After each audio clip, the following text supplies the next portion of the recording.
SICUS invented CSE. When you have a chance to go to the website, SICUS.org, their tagline is Sex Ed for Social Change. Their stated mission includes these lines. Thank you, Candy.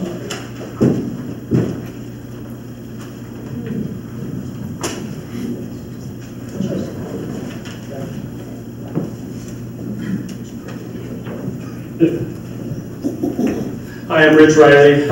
I'm with Candy, and I'm going to read some more stuff. You must understand that CSE, comprehensive sexual education, or CRT, critical race theory, are two sides of the same coin. They're both descended from something called critical theory, which is a Marxist ideology that was born in Frankfurt, Germany in the 1920s. They are being promoted together in state after state by powerful lobbies. Much of it is funded with taxpayer dollars. If the proposed Nebraska health standards are accepted as written, CSE compliant sex ed will be the only provided curriculum option available to local school boards. Your district can get the curriculum for free from entities that are backed by Planned Parenthood and the Susan Thompson Buffett Foundation, among others.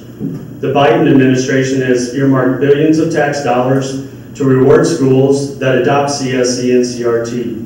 Yes, your local school board can write and implement their own sex ed curriculum, but the process is expensive, thankless, and time-consuming. How do you think it will be before your local board members adopt the already accepted and promoted state standards? Teachers will have access to the free CSE curriculum. The school board can tell them not to use it, but it's in the standards. In addition, critical race theory will be green-lighted for any teacher who believes it. They can push this controversial political ideology on our students, even if the local school board is against it, because it is in the standards. The Nebraska Department of Education likes to say the health standards are optional. That line was repeated several times at the May 7th, 2021 meeting of the state board meeting in Kearney. You have to ask yourself these questions. This process is time-consuming, expensive, and not done on a whim. If they are proud of these standards, then why do they keep pointing out that they are optional? Don't they want everyone to use them? Isn't that the whole point? How many times in the past year have optional things become mandatory? The Biden administration promises billions of dollars, directly and indirectly, to get these ideologies implemented. Once your kids are woke or genderqueer, will they be able to rationally see the harm being done to them? This process is incremental. Early indoctrination of the young helps to grow the lobby. You don't have to start with anyone. You don't have to start with everyone. Leaders of Protect Nebraska Children Coalition have been networking with parents from California, Washington, Arizona, and Oregon. The horror stories abound. Oregon had mandated CSE and CRT for 12 years, and the state is imploding. If you want to get a glimpse into a state where CSE, CRT are mandated in all schools, see the website parentsrightined.org. We'll also have a handout that Cami has for all this information. I'd also like to say it was Daily News put in the paper, I guess, where Senator Flood and 29 other senators are calling on the local school boards in our state to adopt resolutions to reject the proposed Nebraska Department of Education health education standards and retain local control over the content of their curriculums. You guys have a lot you can do, and you have to look. As a Christian, a father, a grandfather, and a business person in this town, it is really, really important that we bring our children up right, our grandchildren up right. And you guys have a lot of responsibility, and I know you guys are going to do the right thing. Like I said, we have some handouts, and the rest of this will pass on. She's not afraid. Thank you, Rich. I'm going to give the handouts to Mary Coyne. She can pass them out to Do you want me to start handing them out? I can take them.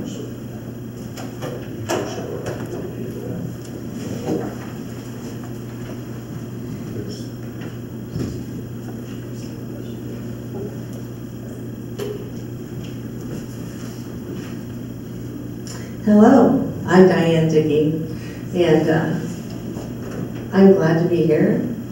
And so we started the evening off with the Pledge of Allegiance.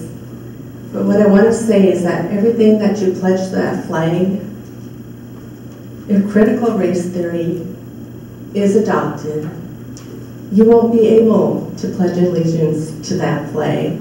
And you won't be able to be one nation under God, because it's all moving towards this whole totalitarian thing, and it's done incrementally. And even though you say that maybe Norfolk won't do the national health standards, the teachers' unions have a lot of pull on you guys. They have a lot of pull on the teachers. You guys are in a hard spot, but somebody's got to stand up and say no, because I beg you to think about your children and your grandchildren. And I'm sure you all have them. What were you taught in school? Do you want to be taught, do you want your kids to be taught this stuff? Do you want your grandkids to be taught this stuff? It's just wrong. God created two sexes, and then we're going to listen to people who just want to throw out all these other genders that are just want to make somebody feel good because they're in their own perversions. But perversions aren't a good thing for society, and it's no good to start giving them a place of importance. I have stuff I could have read, but this is such a big deal. And somebody's got to be brave enough to say, we're not going to go for this foolishness at all. And I just want, take a minute, close your eyes, think about your kids. If you don't have any kids, think about your nephews or your nieces. Do you really want them to be taught and messed up for the rest of their lives? It's just foolishness. God is not a God of confusion, and what's being taught in all of this is confusion and error and perversion. I don't know. I just, God help us all. Yes. Thank you.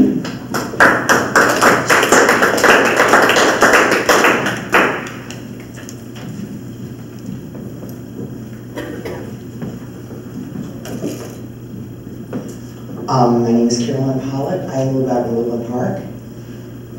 We now have the fourth generation of children going to Norfolk Public Schools.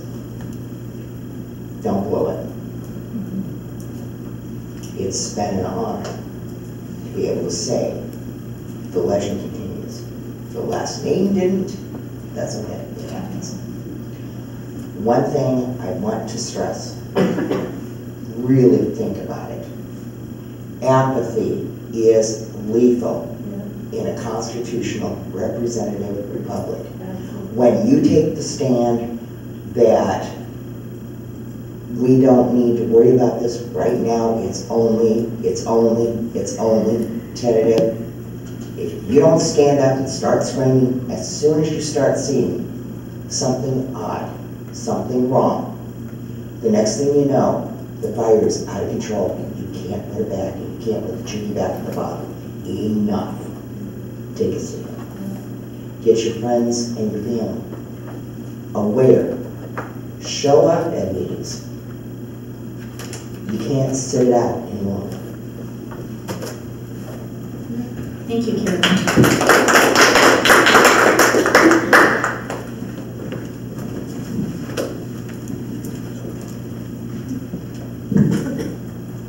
Hi, my name is Sarah Dirk-Schneider, and I reside at 601 North 11th Street. I just had something I wanted to add on to Alicia Ruman's topics earlier. As a concerned parent of two little boys, I know I am grateful for how dedicated you are as educators and board members, but I'm actually pleading for you to still take a stand as a school board to oppose the health standards. Even though they are writing a second draft, they still need to hear that you oppose it. Dr. Thompson also has shared that she is confident that our board would not adopt the draft standards as they are currently written, which is definitely encouraging. But if that's the case, then why not write a letter and publicly say that you oppose them?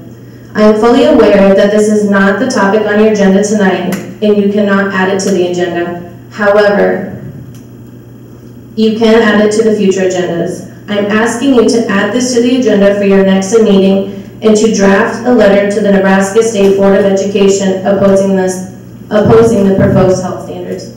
Thank you.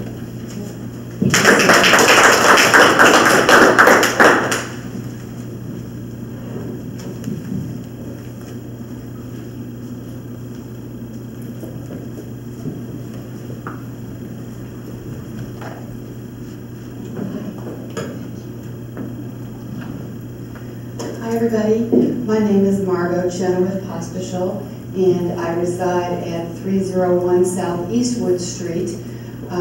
So I'm technically out of this. My driveway is in Madison County, and my actual house sits just inside the Stanton County line. However, I have 5 great-grandchildren who will likely be attending the Norfolk Public Schools. And so, you know, this is very, very important to me. These little people are the future of our republic. So if we want to keep our country a republic and not a totalitarian regime, we have to be very, very careful, even at this stage of the game. These little creeping, they call it Fabian socialism, these little things that creep in, the Bible speaks of as the little foxes that spoil the grapes. And that is exactly what will happen if we do not remain vigilant and if we are not diligent in maintaining our freedoms. If I am not wrong, I believe that on the agenda tonight, though, is the matter of speech as regards protected entities. I think, Steve, you know, even to do with like people's hairstyles and things like that, certainly the color of people's skins. I understand that we need to always be kind and respectful to everyone, and likewise we need to teach our children at home to be kind and respectful to everyone, to watch what they say, because words can never be, they can never be unsaid, and they can never be unheard. But to curtail the free speech of any American, be they young or be they old, is the beginning of the end of our republic. Our founding fathers thought so because they put into the Bill of Rights as the First Amendment the right of free speech and the right of people to worship in whatever way they saw fit. I think that speaks to how important they saw this. You cannot maintain a republic if people are not free to express themselves. Sadly, sometimes those things do hurt others, but we need to teach our kids at home to, you know, to be kind, but also to have a thick skin. We, I believe, are raising a whole generation who have to run to a safe place if somebody says, I don't like the color of your dress, or I think your shoes look funny. This is not the way it's supposed to be. We are supposed to teach children to be mature, to be adults, to get along in society, knowing that some members of that society are going to be extremely prickly and maybe not friendly at all. But this is a fact of life. And I really believe that we are doing a great disservice to our children not to bring them up in this way. At the final, I would like to say that I may disagree very strongly with anything you have to say. I may not like it worth a bit, but I will go to my death to defend your right to say it. Thank you. Thank you.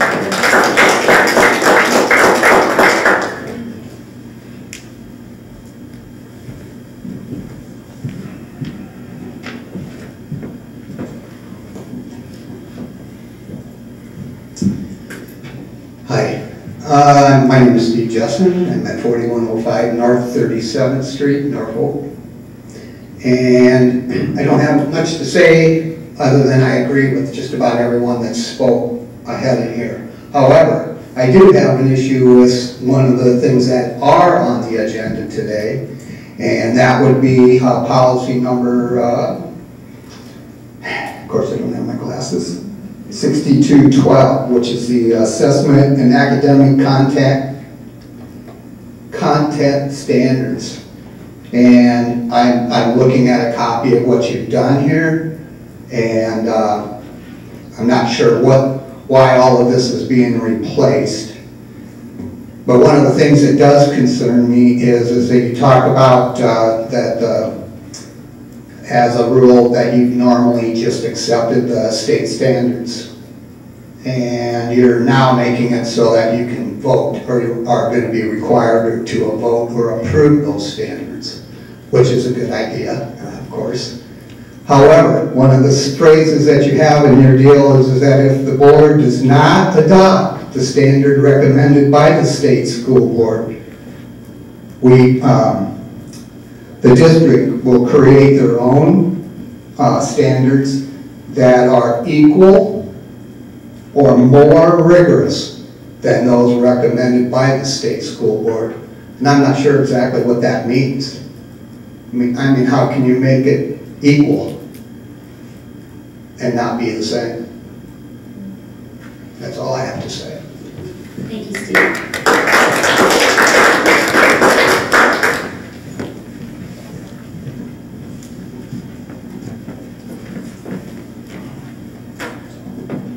My name is Abe Shaner. I live at 2600 Minnick Drive in Norfolk, and I do have a student who's in the Norfolk public school system.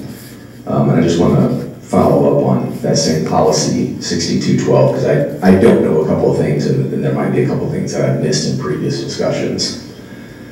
The assessments and academic content standards in the past, our policy has indicated that we would automatically adopt the state board's recommended content standards. However, now that the state school board has started recommending standards that are not required by law, such as the new health standards, and I'm going to stop right there.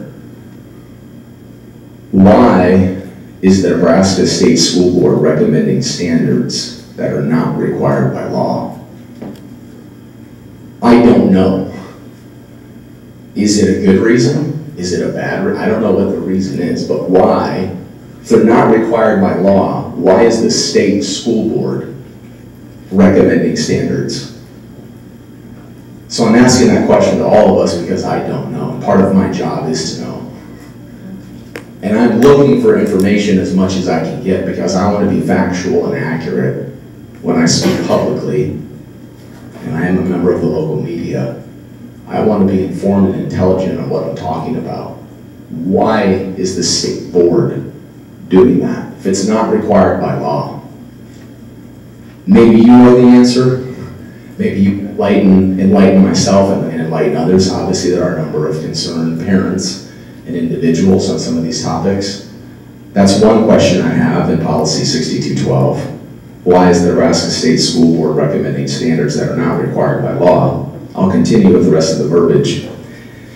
It is recommended that we change our policy language to indicate that adoption of new content standards would require a vote or approval from the board. If our board does not adopt the standards recommended by the state school board, the district will create their own standards that are equal or more rigorous than those recommended by the state school board. I think that's a good thing, but I would also like clarification, and perhaps that's what you're already going to do tonight, is clarify specifically what does that language mean? What does equal or more rigorous than those recommended by the state school board mean? Usually that means a good thing, whether it's about testing or the standards that we're going to have for our students. We're going to make it more rigorous. We're talking athletics, whatever that might be. Usually that's a good thing. That sounds good. I'm hoping that's a good thing, but I don't know specifically what that language means. So those are just two portions within that policy of 6212 that I'm hoping maybe you're already going to clarify that tonight. Thank you. Thank you.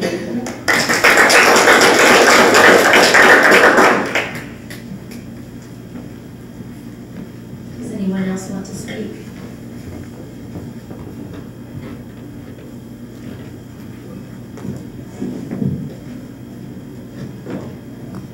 My name is Cecilia and I live at 2801 East Omaha Avenue.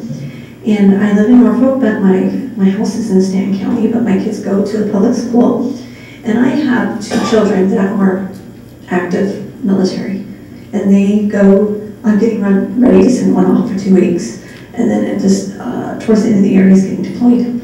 My daughter is stationed somewhere, and at the end of this year, she's getting married, and she becomes deployable. As of right now, she is not. They go to work every day, and they are going to be deployed or on the deployable list to fight for our freedoms. Part of that freedom is I get to teach my children what I want, whether it's biblically based or not. I am a Christian, and my beliefs, and the reason why I oppose it is because of biblical beliefs. But other people, it doesn't have to be because of the Bible. It could be because those are your children, those are your babies, and it's your job to do that. I have a child that has also special needs, and all I can think about is how confused she would be if she was taught some of these things that I've read. She has the mentality of an 8-year-old, and she is 17. And I look at the standards and how they are written for somebody that's going to be a senior. And my daughter wears a Peppa Pig back at 17 years old. She would not understand. So thank you for all of your hard work you do, though. So.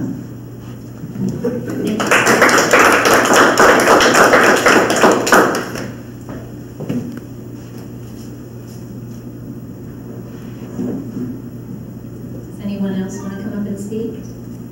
I didn't give my address, I just realized that. Do you want that? Sorry. So it's 84853 556 Avenue, Norfolk. Thank you. Sorry. Holland. Thank you. Thank you.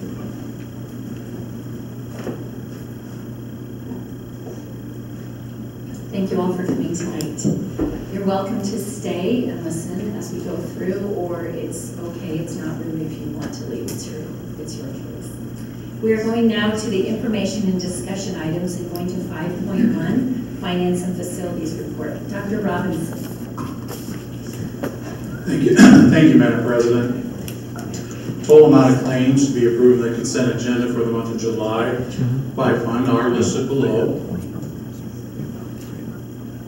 The total amount of claims for the month of June in the activities fund are also listed below.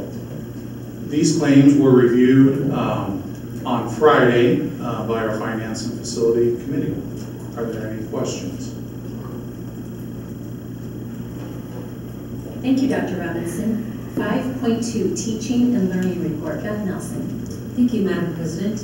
The Teaching and Learning Department has held 3 curriculum sessions with teachers this month to update and prepare for instruction into the next school year. Summertime is an amazing opportunity for them to sit down and have collaborative conversations about and some reflection on the last school year.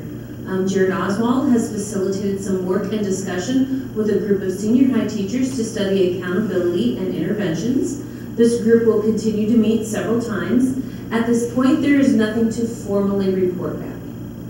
I have spent time listening to webinars for EduClimber and NDE assessment update sessions, which is typically an off-season task to spend time doing that. And our office is managing last-minute purchases for next year and planning for back-to-school learning sessions with the new district teachers. Are there any questions? Thank you, Beth. 5.3, Student Programs Report. Mary Laura. Mary's not here. Beth. Or Eric. Beth or Eric? Thank you, Madam President. I'll read it. Mrs. Lure is obviously not with us this evening, but I want to report out that student programs have team meetings in early weeks of August to discuss program goals for the 21-22 school year. LB 527 brought a change with transition expectations for our students identified for special education. We will begin conversations of transitions to post-high school during our IEP year that the student turns 14. Currently, the conversation begins in the IEP year that the student turns 16. Then she will also be attending NDE and NCSA Administrative Conference from July 28th to the 30th in Kearney. At that conference, she will be attending sessions regarding ELL, mental health, MTSS, PBIS, and special education. And I don't know if you have any questions, but I might not be able to answer them. Thank you, Eric. 5.4, Student Services Report. Eric Wilson. Thank you, Madam President. 1 month from today, we will have students and staff back in our buildings for the first day of school, August 12th. There's a lot of behind-the-scenes activities that happen over the summer to make sure we're ready for August 12th. We have multiple summer professional development sessions with our administrative team, included in that professional development with specific training on equity, diversity, and inclusion, identifying our hidden biases, working to ensure safe environments for all our students, staff, and community members. Our technology team has been busy processing the student Chromebooks for August. I am happy to announce that we have received all of our ordered devices already and are ahead of schedule to have them ready for our back to school in August. Safety team, we worked on standard response protocols, have been updated and will be shared with the staff at the beginning of the school year. And finally, just notification that open houses have been set. Monday, August 9th, we have middle school at 5:30, high school at 6, junior high at 6:30, and then on Tuesday, August 10th, we will have the elementary schools open houses starting at 5:30. I'll answer any questions. Thank you, Eric. 5.5, Human Resources and Accreditation. Angie Bauman. Thank you, Madam President. Just some beginning of school year information to share. Our new to the district teacher training will begin on Tuesday, August 3rd and last the remainder of that week through Friday, August 6th. All certified staff will report on Monday, August 9th. And the first day of school, as already mentioned, half of the students will be on Thursday, August 12th, and the other half will begin on Friday, August 13th. In addition, just an update on LB 147 that brought a change for our recent retirees that would like to become substitute teachers for Norfolk Public Schools. In the past, our retirees were not allowed to sub until after a 180-day separation period. With LB 147, recent retirees are allowed to volunteer or substitute up to 8 days per month during the 180 days following termination of employment.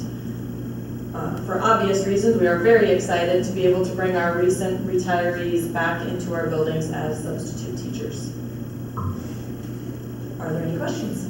Angie, usually there's, when the new to the district when the new teachers are there, there's a time when the school board members go in and eat lunch with them, but we didn't because of COVID last year. Will we this year? Yes, that is back on schedule. Do you know when that is? It is on Tuesday the 3rd. Tuesday the 3rd Yep. at noon? At 11:30. I will forward that information to you. Thank you.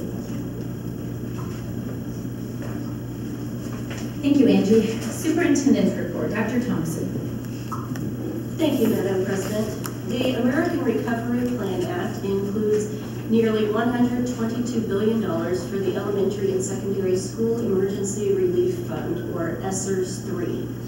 This is intended for schools to mitigate the pandemic by taking additional steps for continued safe in-person instruction and for addressing unfinished teaching and learning. Norfolk Public Schools will be allocated approximately $6.5 million, which is the largest infusion of federal funds that we have ever experienced. This funding is to be used to address COVID-related concerns by, number one, taking additional measures to safely sustain our healthy operations by implementing appropriate COVID mitigation strategies. Number two, addressing the many impacts of COVID-19 on students, including unfinished instruction, social, emotional, and mental health needs, and academic needs. And three, avoiding devastating staff layoffs. We have submitted part one of the application, which included basic assurance statements, and we have posted our return to in-person instruction plan prior to those deadlines. We have also submitted paperwork seeking pre-approval for COVID-related facility improvements that we would like to include in our grant proposal.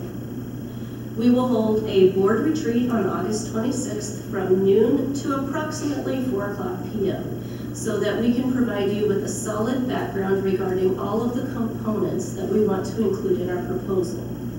This retreat will be open to the public and will include a public comment period. This will allow us to consider this feedback and complete the grant prior to the September 15th deadline. We are excited about the possibility of using this funding to address students' learning loss, purchase new curriculum and intervention programs, as well as technology upgrades, and address some critical facility issues such as an overcrowded lunchroom and the inability to provide adequate social distancing. Our final recommendations will be based upon the work of our transition committee that helped us develop a plan to address students' learning loss, our return to school committee, which helped us determine the mitigation strategies that we need to have in place, as well as the public feedback that we receive at the board retreat and via public surveys. We want this process to be extremely open and transparent so that all of our constituents know how we are using this funding and have an opportunity to share their feedback with us prior to the grant proposal completion.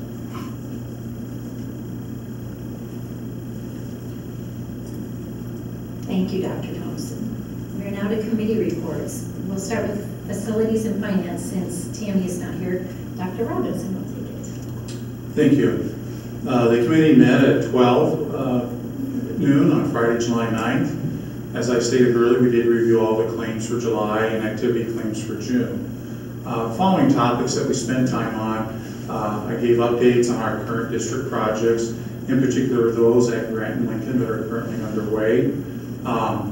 We have a recommendation to recycle some of our older Chromebooks that don't meet our student needs. And Mr. Wilson has come across a recycler that will take those off our hands if approved.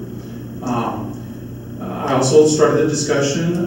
We do have, it looks like, enough funds in our bond fund to possibly pay off that debt early by a year, which could save the district approximately $70,000. It's always good when you pay a debt off. So I always think that's positive. So we'll be diving into that and see if that's a possibility here in the next month or two. Part of the, there was some additional funding that came out to help us with our technology purchases. So Mr. Wilson has on the agenda later, we discussed putting an RFP to purchase Chromebooks and laptops out in 22-23. Our teacher laptops will be at end of life, and we always have an annual Chromebook needs. So some additional funding has come through E-rate and our issues on that.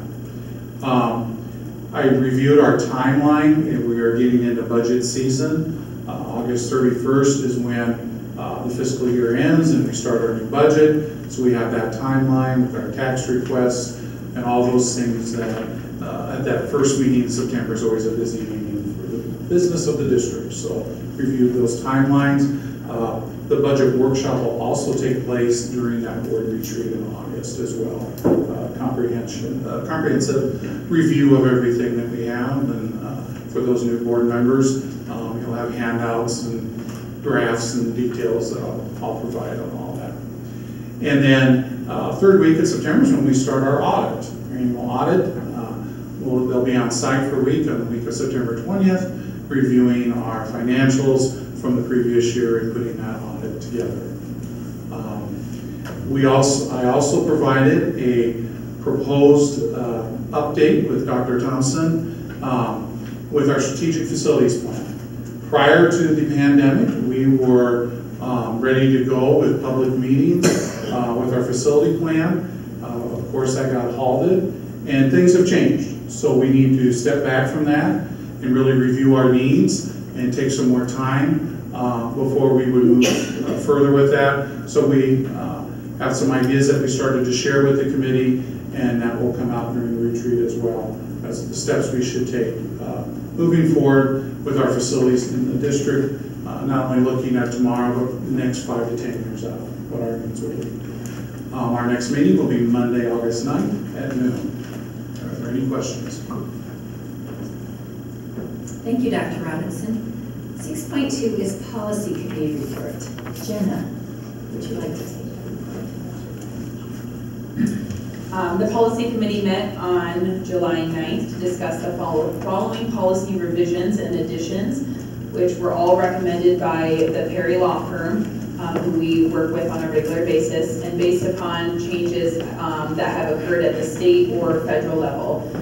So policies 1200, 3560, 4002, 4003, 4190, 4260, 5001, and 5401, and 6380 have all been updated to include the new non-discriminatory references or protected categories which are required by state and federal law. LB 451 added the following new protected categories: skin color, hair texture, and protective hairstyles, and the 2020 Supreme Court ruling added sexual orientation and gender identity. So those are now included in our policies to reflect those changes at the federal and state levels. Norfolk Public Schools welcomes, accepts, and teaches all children and strives to treat everyone equitably and fairly. The next policy was 3132 regarding internal controls. NDE's fiscal desk reviews now ask for each district's written internal controls and policies and procedures. So this new policy outlines those controls, policies, and procedures. These controls and procedures were already in place, they just were not specifically outlined in any policy. So now we have a policy that states we have them in place. Policy 1110, bulletin boards. This policy has been updated to specify that building principals control what is displayed on school bulletin boards.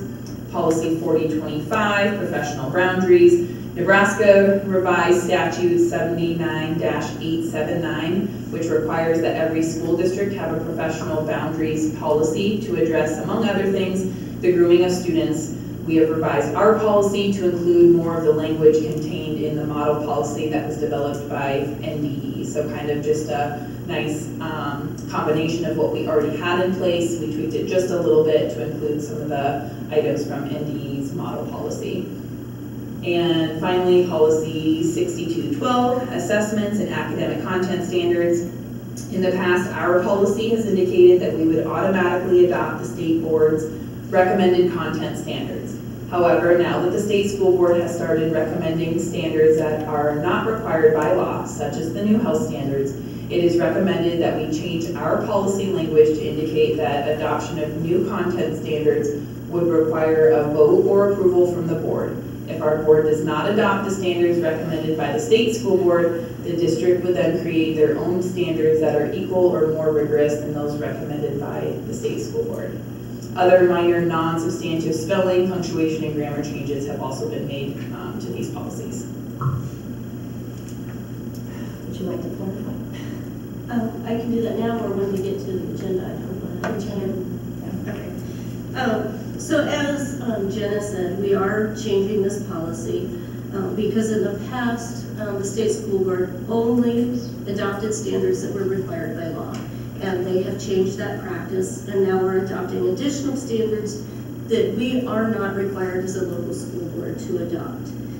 That means that we needed to change our policy so that our local school board could maintain control and have the ability to determine whether they want to adopt those standards or create their own. In regards to the rigor question that Steve and Abe had, rigor refers to the difficulty of the material, not the content of the material. We want to make sure that all of our students are taught at the appropriate difficulty level based on the student's grade level ability. What we are teaching our students should not be less difficult than what other students across the state are being taught. I think that's important. Applying this policy to the health standards. When the state school board adopts new health standards, our teaching and learning team will carefully examine those standards and then make a recommendation to our local school board's curriculum committee about whether they should adopt, revise, or rewrite those standards. The curriculum committee will consider that recommendation along with supporting materials and take a recommendation to the entire school board for consideration in an open meeting where public comments are accepted. I believe that the state school board will strongly consider the feedback that they have received. They've received thousands of comments regarding their first draft of the proposed health standards, and they will make the appropriate changes. So I believe it would be premature to make a judgment on those standards until we see the final language.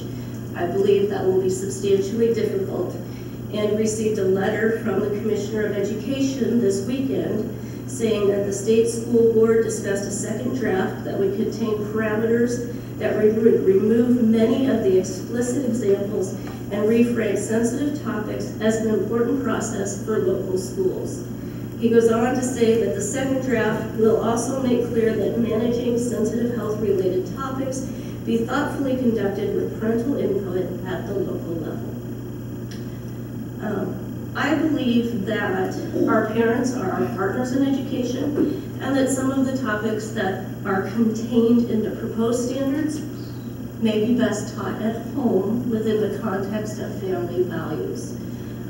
I believe that our curriculum committee will take a strong look at those and adopt something more in line with our current curriculum, which focuses on personal safety and healthy relationships, the reproductive system, pregnancy prevention via abstinence, and the risks of sexual activity, along with more important topics such as nutrition, physical activity, systems of the human body, and disease prevention.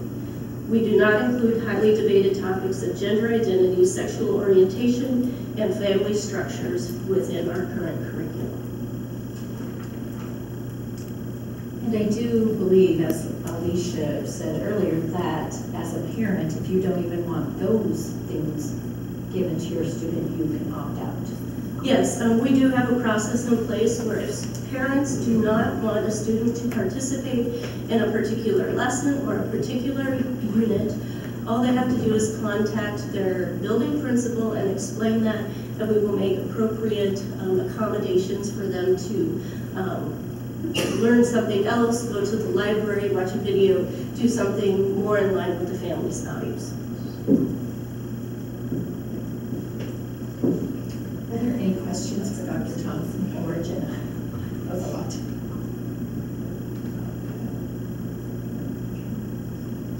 Norfolk Public Schools Foundation Committee report. Brenda is not here. Jim, Joy, you were at that meeting? Yes. The Norfolk Public Schools Foundation Board of Directors met on June 21st, 2021 at 4:30 p.m. at the Norfolk Public Schools Administration Building. 10 board members were present. Board President Bobby Tyson called the meeting to order at 4:32. The board reviewed the meeting minutes from May and the April financial reports. Kellen Collins shared with the board an update on her first 30 days in her new role as executive director. The Classroom Grant Selection Committee met in May and selected 40 classroom grants. This year's grants included the Big Give Grant, the NPS Wellness Grant, the First and K6 Science Grants, and 36 classroom grants for a total of $20,024.48. Teachers, principals, and staff have all been notified of projects receiving funding, and checks will be delivered in July. Applications are currently being accepted for the dual credit scholarships. The deadline is August 18th, 2021 at 4 p.m. There are 125 scholarships available at $100 each. The Marketing Strategic Action Team members gave an update to the board on their recent efforts. This includes planning for the Traditions Breakfast, staff campaign, and the new teacher luncheon. They also discussed changes to the annual report. No board meetings are scheduled for July or August, but meetings are planned for the executive team, finance committee, and scholarship committee. Thank you, Dr. Thompson. We are now to consent agenda. 7.1 is minutes of previous meetings, and the minutes of the June 14th and June 4th and 24 meetings are available for your review, as well as 7.2 claims. Dr. Robinson? Yes, the attached are the claims for the month of July. These claims, as stated before, were reviewed earlier today and also on Friday by our committee, and we do not have any conflict statements for this month. Thank you, Dr. Robinson. I would make a motion to approve the consent agenda. I'll second. We have a motion by Bruce and a second by Jake. Is there any discussion? Please vote.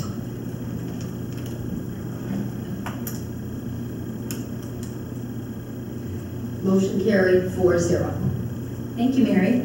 We are now to our action items. 8.1 is to discuss, consider, and take action to approve resignations pending replacements. Dr. Thompson. Unfortunately, I do have 2 resignations for your consideration tonight.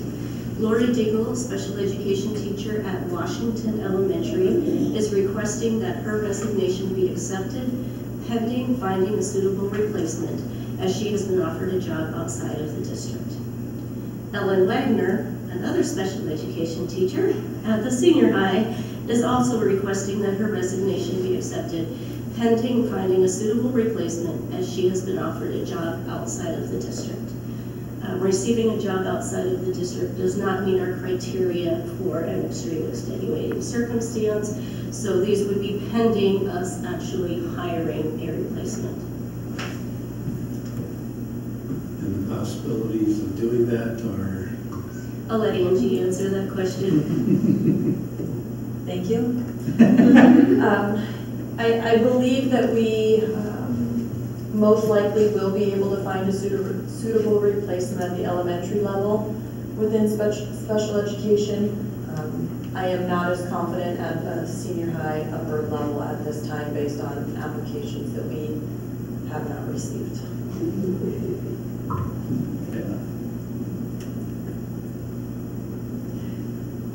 Is there a motion? I would make a motion to approve the resignations of Lori Dingle and Ellen Wagner pending the finding of suitable replacements. I'll second. We have a motion by Jenna and a second by Bruce. Is there any discussion? Challenging situation. Please vote.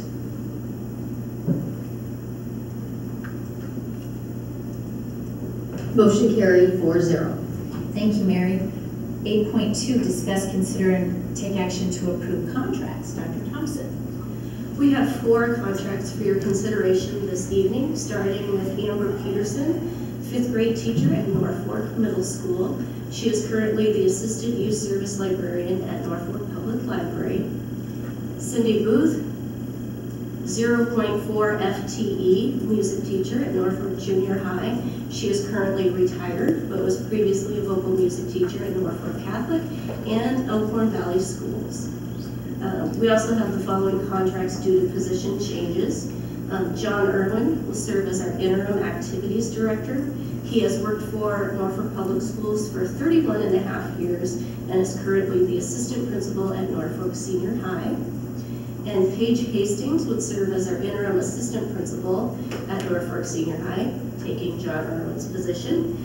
She is eligible for a provisional administrative certificate. All her administrative courses are complete. She just needs to complete her practicum or internship hours, which she can do while serving as our interim assistant principal. Currently, she is the special education behaviorist for the district. We would hold that position open so that we could move Paige and John back to their previous positions if that's what we decide next year. Thank you. I'll make a motion to approve the contracts as presented. I'll second. We have a motion by Bruce and a second by Jake. Is there any discussion? Please vote.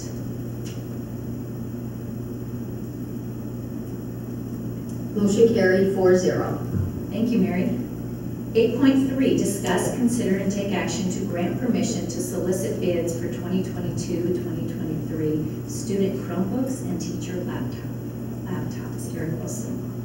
Thank you, Madam President. As Dr. Robinson mentioned in the Finance and Facilities report, that an opportunity has come available for some emergency connectivity funds that would allow us to purchase our Chromebooks that we would buy for next year.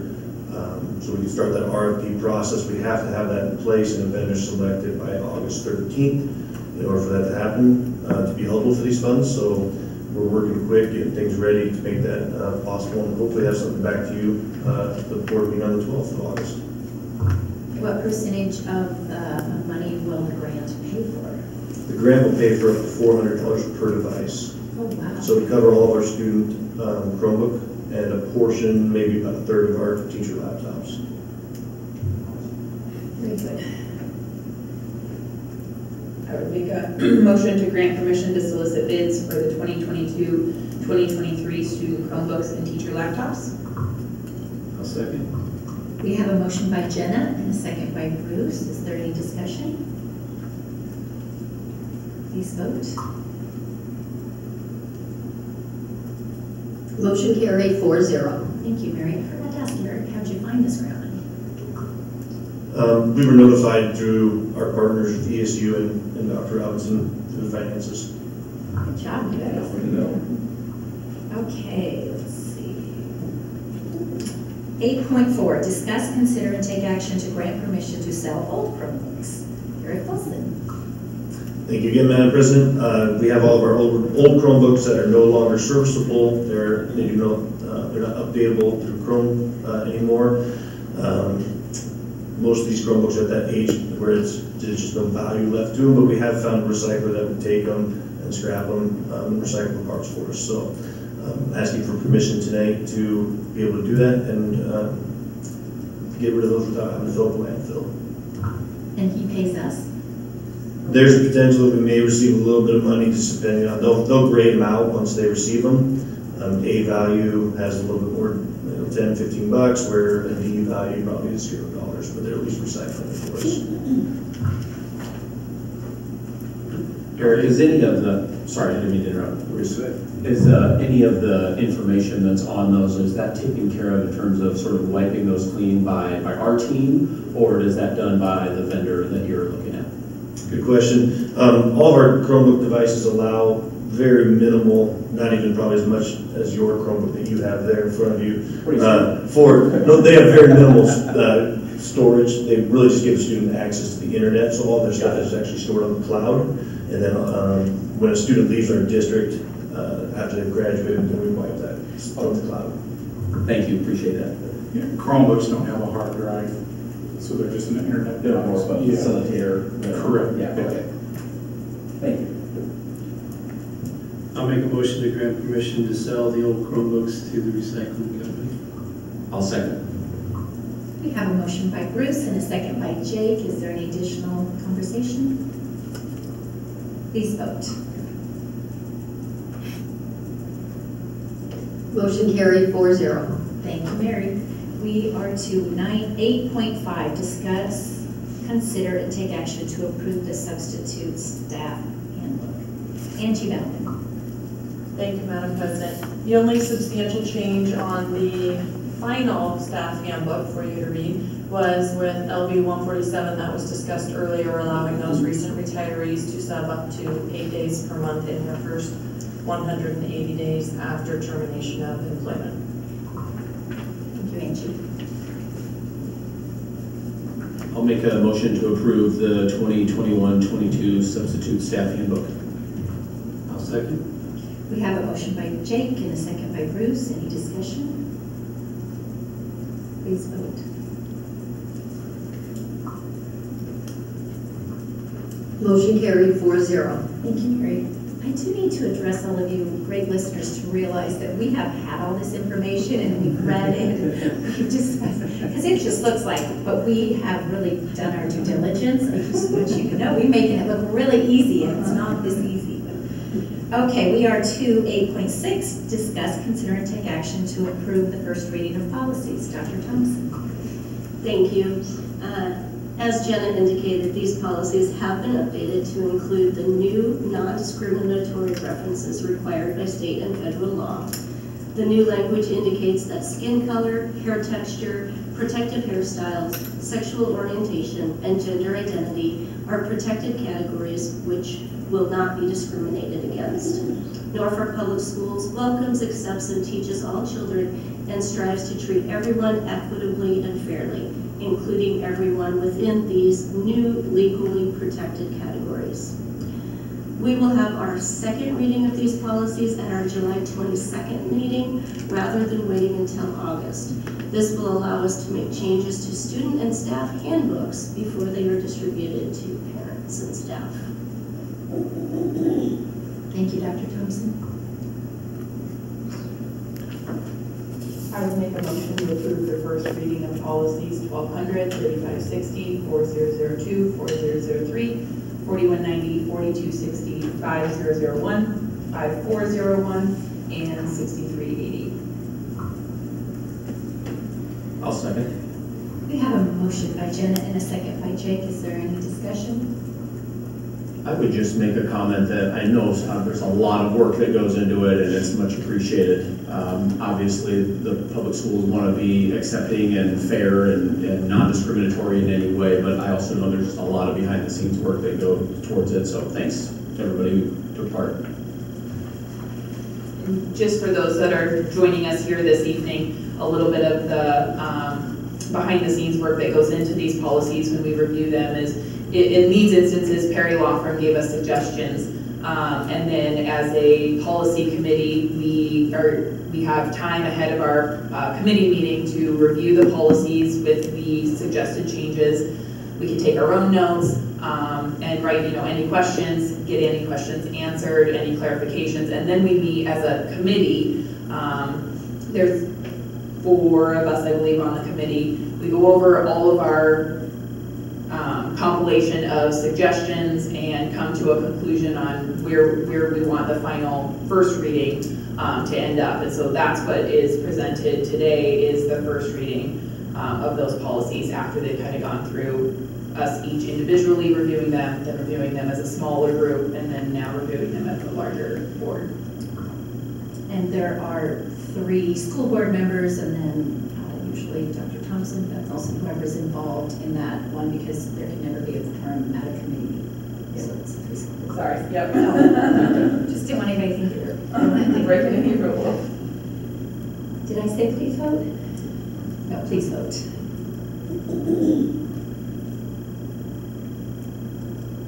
Motion carried 4-0. Thank you, Mary. 8.7, discuss, consider, and take action to approve other board policies. Dr. Thompson. Thank you.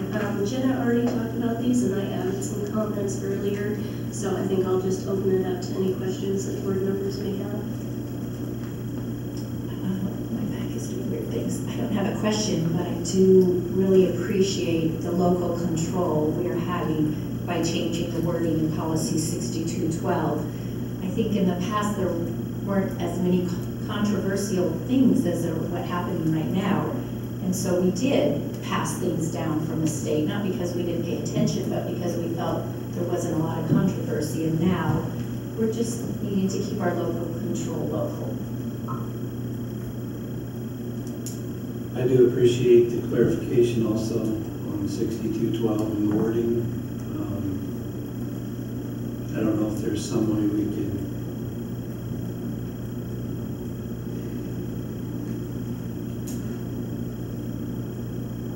put it in a different sentence or something so that it is in the same realm as the health standards, or how we could make that sound better. But I do appreciate the clarification that no, it is not, meaning we're going to have equal to or more rigorous health standards if that comes to light.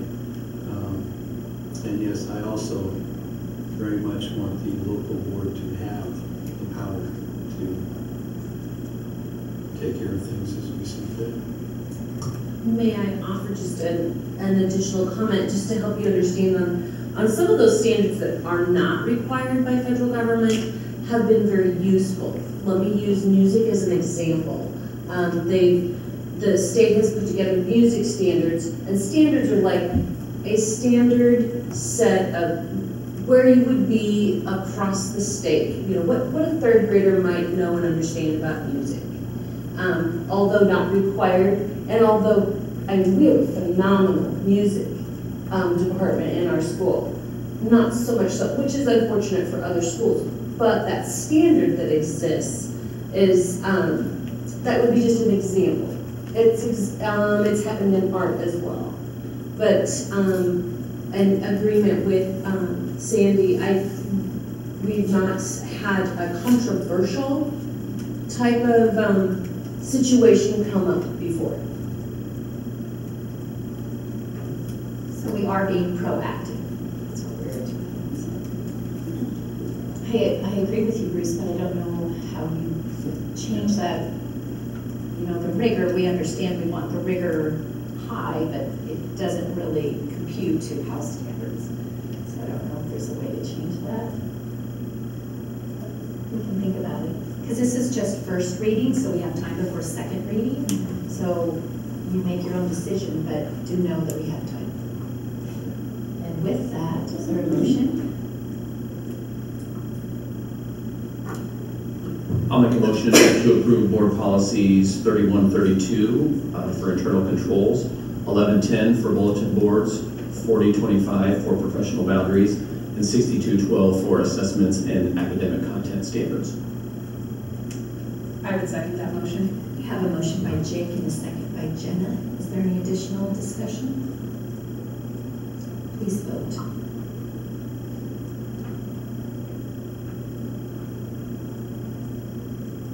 Motion carried 4-0. Thank you, Mary. Well, that brings us to the end of the meeting. I will be honest with you, we have never had so many people at the end of our meeting in a long time. So thank you for being concerned with your kids and your community and our schools, because we all are here as board members as well. The future meetings, the next meeting will be the second monthly meeting of the Board of Education, scheduled for noon on Thursday, July 22nd, 2021. And the next regular meeting of the Board of Education will be held on Monday, August 9th, 2021. Study sessions will resume starting at 5:30 p.m. The business meeting will follow at 6:30 p.m. And all components of these meetings will be held at the Norfolk Public Schools Central Administration offices and will be open to the public unless an executive session is needed in order to protect the interest of the district or the reputation of an individual. Meeting adjourned.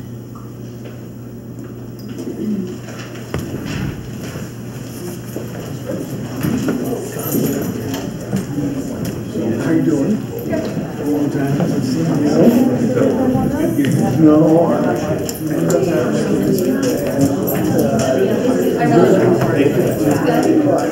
Does that little I saw you over there.